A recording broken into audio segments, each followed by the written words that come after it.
Hey everyone, Beth here.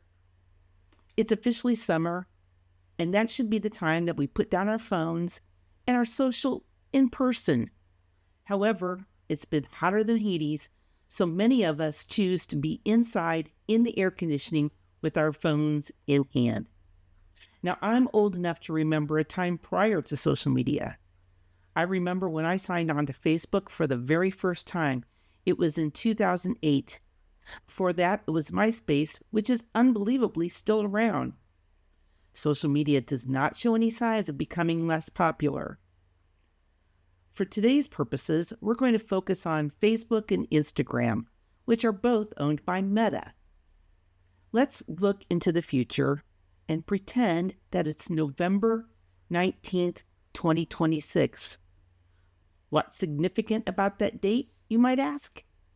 It's the 163rd anniversary of Lincoln's Gettysburg Address. In observance of this, you may want to post a meme like this one.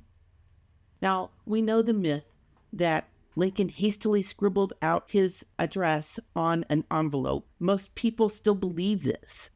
So it might motivate you to include the whole address in your post and maybe in script, because handwritten, right?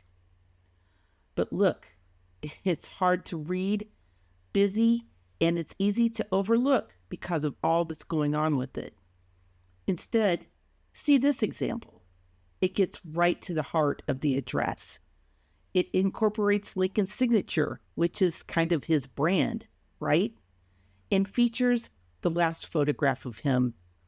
Making the image larger and more prominent allows us to see the ravages of war reflected upon his face. Taken in February 1865, he would be dead only a few months later. The saying less is more is especially true with social media. You are competing with so much noise. So my parting advice, make the images in your posts compelling. And also, don't forget to proofread. Nothing can undermine your message faster than using the wrong tense of a word or using like your Y-O-U apostrophe R-E instead of Y-O-U-R. Make sure that you have that stuff correct. Anyway, that's it for today. I'll talk to you soon.